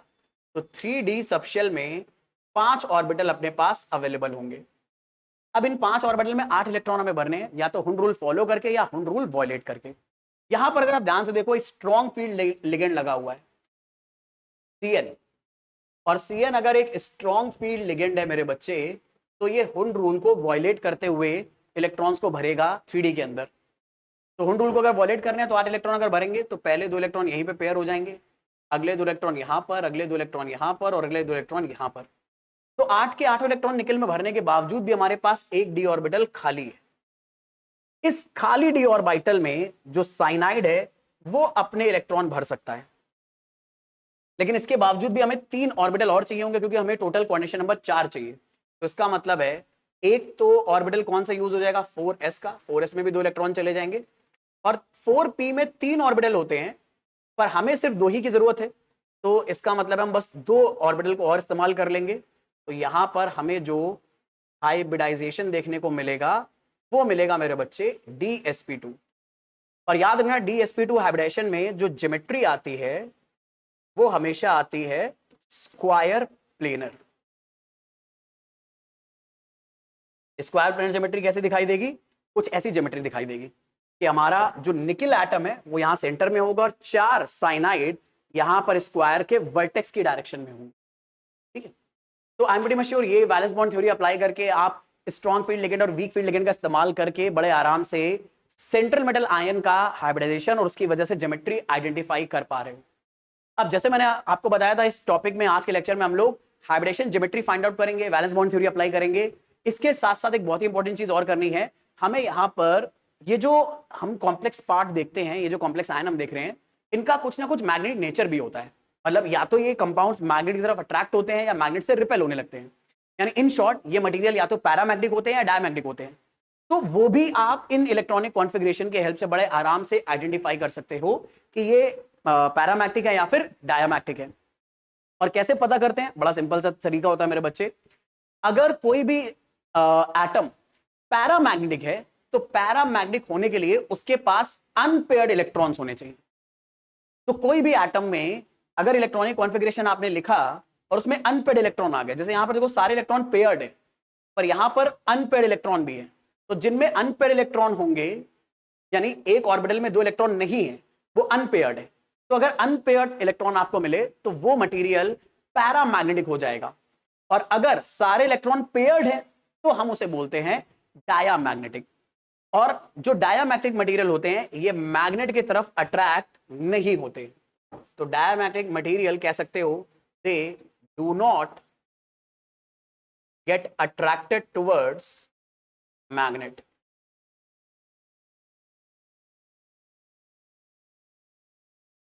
ये एक बहुत इंपॉर्टेंट आइडिया है।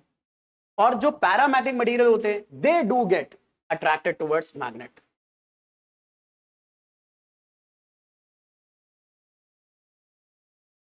और इन्हें ढूंढने का तरीका क्या है ये आपको मैंने बता दिया मेरे बच्चे, कि अगर हमें कोई भी पैरामैग्नेटिक मटेरियल ढूंढना है तो आप उसके एटम में अनपेयर्ड इलेक्ट्रॉन ढूंढने की कोशिश करो। अगर अनपेयर्ड इलेक्ट्रॉन मिल गए तो वो पैरामैग्नेटिक है, अगर अनपेयर्ड इलेक्ट्रॉन नहीं मिले सारे इलेक्ट्रॉन पेयर्ड है तो डायमैग्नेटिक है। और अगर किसी भी कॉम्प्लेक्स कंपाउंड के अंदर आपको यह ढूंढना है कि वो कॉम्प्लेक्स कंपाउंड डायमैग्नेटिक है या पैरामैग्नेटिक, तो आप उसके सेंट्रल मेटल को बस देखो। अगर सेंट्रल मेटल में अनपेयर्ड इलेक्ट्रॉन नहीं मिल रहे तो ये डायमैग्नेटिक होगा, और अगर अनपेड इलेक्ट्रॉन मिल गए तो ये पैरामैग्नेटिक होगा। बस इतना सा सिंपल सा काम करना है, ठीक है। चलो एक दो क्वेश्चन प्रैक्टिस करते हैं। जैसे इसमें चेक करते हैं MnH2O होल 6 2+, हमें चेक करना है ये पैरामैग्नेटिक है या डायमैग्नेटिक है। तो इसमें सारी कहानी हमें दोबारा से वही रिपीट करनी होगी। सबसे पहले हमें यहाँ पर Mn का पूरा ऑक्सीडेशन नंबर लिखना होगा, इलेक्ट्रॉन्स की फिलिंग करनी होगी, ठीक है। इलेक्ट्रॉन्स की फिलिंग वगैरह करके देखेंगे। अगर इलेक्ट्रॉन्स अनपेयर्ड है, अगर अनपेयर्ड इलेक्ट्रॉन है यानी इलेक्ट्रॉन्स एक ऑर्बिटल में पेयर अप नहीं हो पाए तो पैरामैग्नेटिक हो गया। और अगर इलेक्ट्रॉन सारे पेयर हो गए, हर एक ऑर्बिटल में दो दो इलेक्ट्रॉन घुस गया, तो डायमैग्नेटिक हो जाएगा। तो Mn का सबसे पहले हम ऑक्सीडेशन नंबर निकाल लेते हैं यहां पर। तो ऑक्सीडेशन नंबर ऑफ मैग्नीज अगर हम निकालें तो मान लेते हैं मैग्नीज का ऑक्सीडेशन नंबर x है। वाटर एक न्यूट्रल लिगेंड है तो इसका ऑक्सीडेशन नंबर 0 होगा, 6 वाटर का हो जाएगा 6 × 0। अब इन सारे ऑक्सीडेशन नंबर का सम इस चार्ज के बराबर होगा, विच विल बी 2+। तो x की वैल्यू आ गई मेरे बच्चे 2, आप +2 ऐसे लिख सकते हो। और साथ ही साथ यहां पर निकाल लें हम लोग कोऑर्डिनेशन नंबर ऑफ मैग्नीज। तो वाटर एक मोनोडेंटेट लिगेंड है तो 6 वाटर अगर मैग्नीज के साथ बॉन्ड बना रहे हैं तो 6 कोऑर्डिनेट बॉन्ड बनेंगे, और 6 कोऑर्डिनेट बनेंगे तो कोऑर्डिनेशन नंबर आ जाएगा 6। अच्छा, अब हम Mn का ऑक्सीडेशन नंबर लिखते हैं मेरे बच्चे। अब Mn का एटॉमिक नंबर होता है 25। इसका वैसे नॉर्मल इलेक्ट्रॉनिक कॉन्फ़िगरेशन आता ऑर्गन, 4s में 2 इलेक्ट्रॉन, तो ऑर्गन तक 18 इलेक्ट्रॉन, 4s में 2 इलेक्ट्रॉन तो 20, टोटल हमारे पास है 25। तो 3d में चले जाएंगे 5 इलेक्ट्रॉन। ये नॉर्मल मैग्नीज है, लेकिन हमारे पास जो मैग्नीज है उसमें +2 ऑक्सीडेशन स्टेट है। और +2 ऑक्सीडेशन स्टेट का मतलब है कि मेरे बच्चे हमें यहां पर 2 इलेक्ट्रॉन निकालने, और 2 इलेक्ट्रॉन सबसे बाहर वाली ऑर्बिट में से निकलेंगे। तो 4s में से 2 इलेक्ट्रॉन निकाल दो, ये खाली पड़ा है। तो हमारे पास यहां पर मेरे बच्चे 3d में 5 इलेक्ट्रॉन है। अब इन 5 इलेक्ट्रॉन को हम 3d सबशेल के अंदर ऑर्बिटल डायग्राम में भरेंगे। अब यहां पर इलेक्ट्रॉन भरने के लिए हमें यह चेक करना होगा हुंड रूल फॉलो करे या वॉयलेट, और ये डिपेंड करेगा Mn जिस लिगेंड से जुड़ा है उसकी स्ट्रेंथ पर। वाटर के बारे में अभी मैंने आपको बात बताई थी कि वाटर तक हम लोग वीक फील्ड लिगेंड कंसीडर करते हैं। I- से लेकर वाटर तक वीक फील्ड लिगेंड है, तो वाटर इसका मतलब है वीक फील्ड लिगेंड की तरह ट्रीट होगा। और वाटर अगर वीक फील्ड लिगेंड की तरह ट्रीट होगा तो यहां पर ये जो 5 इलेक्ट्रॉन हमें भरने हैं, ये हम लोग हुंड रूल की हेल्प से भरेंगे। और हुंड रूल की हेल्प से अगर भरेंगे तो इन पांचों सबशेल में एक एक इलेक्ट्रॉन अनपेयर्ड जाएगा। बाकी हाइब्रिडेशन वगैरह अगर निकालना तो कोऑर्डिनेशन नंबर 6 के लिए हमें यहां पर 6 ऑर्बिटल चाहिए होंगे। तो 6 ऑर्बिटल हमें किसके मिलेंगे, 4s का एक ऑर्बिटल मिलेगा, 4p का 3 ऑर्बिटल मिलेगा, और मेरे बच्चे 4d में वैसे तो 5 होते हैं पर हमें बस 2 ऑर्बिटल की जरूरत होगी। तो ये 6 ऑर्बिटल हाइब्रिडाइज होंगे, 1s 3p और 2d। तो यहां पर हाइब्रिडाइजेशन अगर निकालें तो sp3d2 आएगा। और sp3d2 हाइब्रिडाइजेशन में जो ज्योमेट्री आती है वो आती है आउटर ऑक्टाहेड्रल या सिर्फ ऑक्टाहेड्रल, ठीक है। ज्योमेट्री भी हम बता लेंगे, लेकिन सबसे पहले यहां पर बात करते हैं मैग्नेटिक नेचर के बारे में। तो यहां पर मैग्नेटिक नेचर कैसा आने वाला है, मुझे उम्मीद है आप ढूंढ के बता सकते हो मैग्नेटिक नेचर कैसा आने वाला है यहां पर, क्योंकि यहां पर अनपेयर्ड ऑर्बिटल अवेलेबल है। तो ये मैग्नेटिक नेचर आएगा पैरा मैग्नेटिक,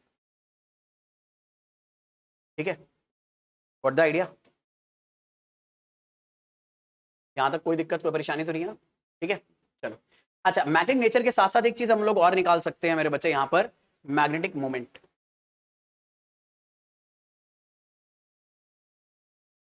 मैग्नेटिक मोमेंट को हम लोग डाइपोल मोमेंट की तरह म्यू से सिंबल देते हैं, और इसका फॉर्मूला होता है square root of n into n+2, और यूनिट होती है बोर मैग्नेटॉन, जहां पर n होता है नंबर ऑफ अनपेयर्ड इलेक्ट्रॉन्स।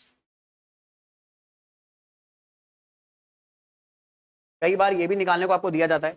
तो म्यू की वैल्यू अगर हम यहां पे निकालें तो म्यू की वैल्यू यहां पर क्या आ जाएगी, 5 अनपेयर्ड इलेक्ट्रॉन है तो 5 इंटू 5+2 यानी 7, यानी √35 आ जाएगी, और यूनिट आ जाएगी मेरे बच्चे बोर मैग्नेटॉन। तो इस तरह से हम मैग्नेटिक बिहेवियर भी सेंट्रल मेटल एटम का उसके इलेक्ट्रॉनिक कॉन्फ़िगरेशन से निकाल सकते हैं। लेकिन इसके इलेक्ट्रॉनिक कॉन्फ़िगरेशन पर किसका इंपैक्ट बहुत ज्यादा रहेगा, लिगेंड की स्ट्रेंथ का।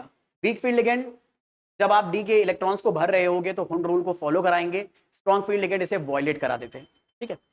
ऐसे ही जैसे इस केस में करते हैं दोबारा से COF6 3- में, ये पैरामैग्नेटिक है डायमैग्नेटिक। अब 2 मिनट के अंदर करते हैं इसको जल्दी जल्दी, क्योंकि हम लोगों ने करा हुआ ना ऑलरेडी। तो मेरे बच्चे CO का हम लोग पहले ऑक्सीडेशन नंबर अगर निकाल लें तो CO का ऑक्सीडेशन नंबर कितना आ जाएगा, यहाँ पर CO मान लेते हैं X है, ठीक है, फिर हम मान लेते हैं फ्लोरीन का ऑक्सीडेशन नंबर -1 होता है, तो 6 फ्लोरीन का -1, इनका सबका सम चार्ज के बराबर -3 के बराबर, x -6 -3 के बराबर, तो x की वैल्यू आ गई +3। तो यानी यहाँ पर कोबाल्ट का ऑक्सीडेशन नंबर आ रहा है +3। और अगर यहाँ पर कोऑर्डिनेशन नंबर के बारे में बात करें कोबाल्ट की, तो कोबाल्ट का कोऑर्डिनेशन नंबर, फ्लोरीन मोनोडेंड्राइट लिगेंड है, 6 फ्लोरीन लगे तो 6 आ गया। हम लोगों ने इसका इलेक्ट्रॉनिक कॉन्फ़िगरेशन ऑलरेडी भरा हुआ है मेरे बच्चे, पिछली हम लोगों ने स्लाइड में। कोबाल्ट दरअसल में एटॉमिक नंबर है 27। अगर इसके ऊपर चार्ज +3 है तो इसका इलेक्ट्रॉनिक कॉन्फ़िगरेशन आता है ऑर्गन। साथ में मेरे बच्चे, वैसे तो 4s में 2 इलेक्ट्रॉन होते हैं, तो 27 में से 18 इसमें गए, 2 इसमें 20, तो बचे हुए 7 इसमें जाएंगे। +3 होने की वजह से हम 3 इलेक्ट्रॉन यहां से निकालेंगे, तो सबसे पहले 4s में से 2 इलेक्ट्रॉन निकल जाएंगे, तो ये बचेगा 0, और 3d7 में से एक इलेक्ट्रॉन निकल जाएगा, तो यहाँ बचेगा 3d6। अब 3d6 का हम ऑर्बिटल डायग्राम बनाते हैं। अब यहां पर इस d में 6 इलेक्ट्रॉन हमें भरने हैं, d सबशेल में। ठीक है, d सबशेल में अपने को 6 इलेक्ट्रॉन भरने हैं। तो अगर 6 इलेक्ट्रॉन हम लोग भरेंगे तो ये कैसे भरेंगे, अगर हम ध्यान से देखें फटाफट, तो यहां पर फ्लोरीन एक वीक फील्ड लिगेंड है, और फ्लोरीन अगर एक वीक फील्ड लिगेंड है तो इसमें अगर आपको इलेक्ट्रॉन भरने हैं तो यहां पर हम लोग हुंड रूल को वायलेट करके भरेंगे, सॉरी हुंड रूल को फॉलो करके भरेंगे। तो हुंड रूल को फॉलो करते हुए भरोगे तो एक इलेक्ट्रॉन इसमें, एक इसमें, एक इसमें, एक इसमें, एक इसमें और एक इसमें भर जाएगा। ऐसा करने के बावजूद भी हमारे पास यहां पर 4 अनपेयर्ड इलेक्ट्रॉन्स हैं, और अगर यहां पर 4 अनपेयर्ड इलेक्ट्रॉन्स हैं तो मेरे बच्चे ये मटेरियल दरअसल में कैसा हो जाएगा, इसका मैग्नेटिक नेचर हो जाएगा पैरा मैग्नेटिक। और अगर इसका मैग्नेटिक मूवमेंट निकालने को मैं बोल दूं म्यू, तो म्यू की वैल्यू क्या हो जाएगी, स्क्वायर रूट 4 अनपेयर्ड इलेक्ट्रॉन है तो 4 × 6, ये आ जाएगा मेरे बच्चे 24 4 मैग्नेट्रॉन। और 24 दरअसल में अगर आप सोचो 24 के 25 के स्क्वायर रूट से कम है, 25 का स्क्वायर रूट होता है 5, तो 24 का जो स्क्वायर रूट होगा 5 से जस्ट कम होगा और 4 से ज्यादा होगा। ठीक है, तो मतलब 4 पॉइंट समथिंग कुछ आएगा, क्योंकि 16 का स्क्वायर रूट 4 होता है ना, तो ये 24 का जो स्क्वायर रूट है, मतलब आप सबको पता है स्क्वायर रूट ऑफ 16 है 4 और स्क्वायर रूट ऑफ 25 है 5। तो अगर स्क्वायर रूट ऑफ 24 के बारे में बात करें तो ये 4 और 5 के बीच में होगा, तो 4 पॉइंट समथिंग कुछ नंबर आएगा। वो आप लगभग निकाल भी सकते हो, कोई दिक्कत नहीं है, रट भी सकते हो उसको। ठीक है, तो इस तरह से हम लोग ये ढूंढ सकते हैं कि कोई मटेरियल पैरामैग्नेटिक है या फिर डायमैग्नेटिक है। अब इसमें एक यार ये वाला केस मैं स्किप कर रहा हूं, ये आप खुद से ट्राई करना, ये मैं आपको बताना चाहता हूं कि ये एक एक्सेप्शनल केस है और इसीलिए आपके एग्जाम वगैरह में काफी पूछा जाता है, तो इसके बारे में डिस्कशन करना जरूरी है। क्योंकि देखो पहली बात तो कॉपर ही आ गया, कॉपर खुद में अपने आप में एक्सेप्शन है।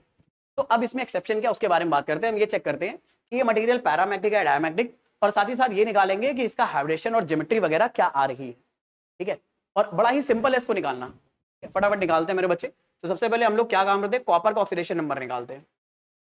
तो ऑक्सीडेशन नंबर ऑफ कॉपर अगर मैं निकालूं तो ये कितना आ जाएगा, कॉपर का ऑक्सीडेशन नंबर मान लेते हैं x, अमोनिया 4 लगे हैं तो 4 अमोनिया का ऑक्सीडेशन नंबर 0, एक अमोनिया का ऑक्सीडेशन नंबर 0 तो 4 का भी 0 और चार्ज आ गया +2, तो x की वैल्यू आ रही है मेरे बच्चे +2।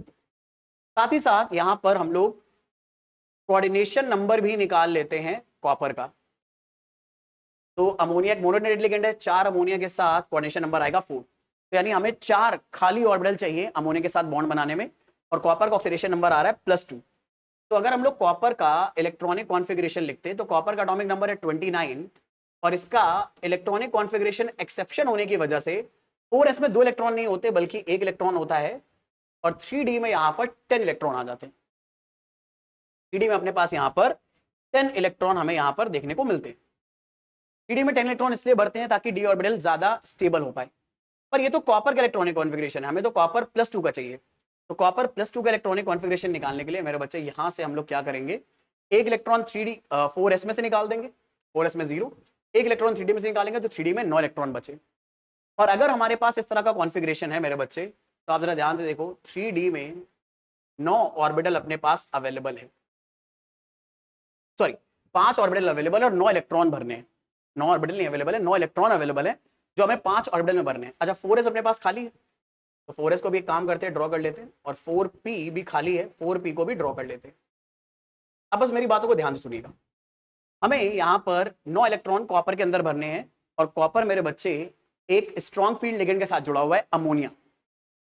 तो जब हम अमोनिया की प्रेजेंस में यहाँ पर 9 इलेक्ट्रॉन भरना शुरू करते हैं तो आपको पता है हुंड रूल वॉलिड करेंगे तो पहला इलेक्ट्रॉन इसमें, दूसरा इसमें, तीसरा इसमें, चौथा इसमें, पांचवा इसमें, छठा इसमें, सातवां इसमें, आठवां इसमें और नवा इसमें भरना चाहिए। पर जैसे मैंने बताया था ये एक्सेप्शन है। दरअसल में होता एक्सेप्शन में होता क्या है, यहाँ पर ये जो नवा इलेक्ट्रॉन है ये दरअसल में इस डी के अंदर ना भर के सबसे लास्ट के पी में भरता है और इसकी वजह से डी ऑर्बिटल खाली होता है और डी ऑर्बिटल के खाली होने की वजह से जो अमोनिया का लोन पेयर है वो पहले इस डी में भरता है, फिर इस एस में भरेगा, फिर बचे हुए 2 अमोनिया के लोन पेयर इसमें भरेंगे।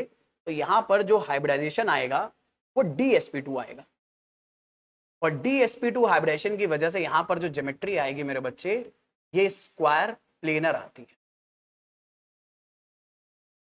तो अमोनिया क्या करता है, अमोनिया दरअसल में खुद एक इलेक्ट्रॉन रिच सोर्स है और जब अमोनिया अप्रोच करता है कॉपर को तो ये कॉपर के इलेक्ट्रॉन को एक्चुअल में एक्साइट करने लगता है, रिपेल करने लगता है और उस रिपल्शन की वजह से यहां पर कॉपर में ऐसा अजीबोगरीब बिहेवियर देखने को मिलता है कि वो इलेक्ट्रॉन अंदर जाने की बजाय, क्योंकि अंदर जाने की जगह तो है नहीं, वो बाहर आगे जम कर जाता है। कॉपर में ये एक्सेप्शन देखने को मिलेगा, जब कॉपर के साथ अमोनिया होगा तब। एक बार और आपके सिलेबस में बहुत ये लेजेंड आपको देखने को मिलेगा, अगर कॉपर के साथ यहां पर EN आ गया, ठीक है, एथिलीन डायमीन, तब भी आपको यही सेम एक्सेप्शन ऐसा देखने को मिलता है। बाकी अपनी कहानी को अगर आगे बढ़ाएं तो ये एक्सेप्शन आ गया, ठीक है। तो हमारे पास हाइब्रिडेशन आ गया DsP2। तो मैग्नेटिक नेचर के बारे में अगर बात करें, हाइब्रिडेशन पता चल गया, ज्योमेट्री पता चल गई, मैग्नेटिक नेचर के बारे में अभी भी एक अनपेड इलेक्ट्रॉन है तो अभी भी ये पैरा मैग्नेटिक ही काउंट होगा। और अगर हम लोग बात करें डाइपोल मोमेंट की, मैग्नेटिक मोमेंट की सॉरी, तो वो आ जाएगा √1 × 2, ठीक है। मतलब फॉर्मूला तो ये लगाएंगे ना, √n+2, तो कितना आ जाएगा, 1 + 2, तो 1 × 2 2 आ जाएगा, 2 4 मैग्नेटॉन, ठीक है। अब ये वाला आप घर पे खुद से ट्राई करना, फिर मतलब EN अगर मान लो यहाँ पर आ जाए तो EN वाला खुद से आप ट्राई करना, ठीक है। तो I am pretty much sure ये सारी चीजें आप लोगों को समझ में आ गई होंगी। अच्छा एक छोटी सी बात बस और मैं बता दूं, फिर उसके साथ खत्म करेंगे इसको, कि कभी कभी आपको मान लो किसी कॉम्प्लेक्स आयन का आपको मैग्नेटिक मोमेंट मैंने दे दिया और मैंने बोल दिया मैग्नेटिक मोमेंट मान लो आ रहा है 2.7 बोर मैग्नेटॉन, आपको बताना उसके अंदर कितने अनपेड इलेक्ट्रॉन है। यार जो बच्चे मैथ जानते हैं वो क्या करेंगे, अनपेड इलेक्ट्रॉन n लेट करेंगे और इसके बराबर रखेंगे और n की वैल्यू निकालने की कोशिश करेंगे। बिल्कुल सही जा रहे हो आप, सही कर रहे हो। लेकिन इसमें ना आपको दिखाई दे रहा है यहाँ एक क्वाड्रेटिक इक्वेशन बनेगी और ऐसी क्वाड्रेटिक इक्वेशन बनेगी जिसमें आपको जो हमारा कांस्टेंट टर्म है वो डेसिमल में आ रहा है। तो इसको सॉल्व करना पहली बात तो 4 रूल से करना पड़ेगा और बहुत ज्यादा कॉम्प्लिकेटेड हो जाएगा। और क्योंकि हमें सिर्फ n की वैल्यू निकालनी है तो इसे निकालने का ना एक सिंपल सा अप्रोच होता है, डेसिमल के पहले जो भी नंबर लिखा है यही n की वैल्यू आएगा। यहाँ पर n की वैल्यू 2 आ जाएगी, बिना कुछ आप मैथमेटिकल कैलकुलेशन करे निकाल सकते हो। सिमिलरली अगर मान लो म्यू आपको दिया है 3.8 बोर मैग्नेटॉन और उन्होंने आपसे नंबर ऑफ इलेक्ट्रॉन n पूछ लिए, कोई आपको ये फॉर्मूला लगाकर सॉल्व करने की जरूरत नहीं है, डेसिमल के पहले जो नंबर है यही नंबर ऑफ अनपेड इलेक्ट्रॉन होंगे। इसका बहुत ज्यादा बेनिफिट मिलता है प्रॉब्लम को जल्दी जल्दी सॉल्व करने में मेरे बच्चे, ठीक है। तो आज के लेक्चर में इतना ही रखेंगे। आई होप ये सारा अप्रोच आपको अच्छे से पकड़ में आया है, ठीक है।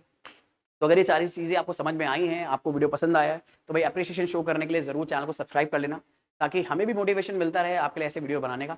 बाकी मिलेंगे नेक्स्ट क्लास में, तब तक के लिए जम के पढ़ाई करते रहो, रिविजन करते रहो, जो भी डाउट्स आते रहे जरूर मेरे साथ डिस्कस करते रहो। मुझ तक रीच आउट करने के सारे सोशल मीडिया लिंक आपको डिस्क्रिप्शन बॉक्स में गिवन है। Next class, bye everyone, take a very good care of yourself.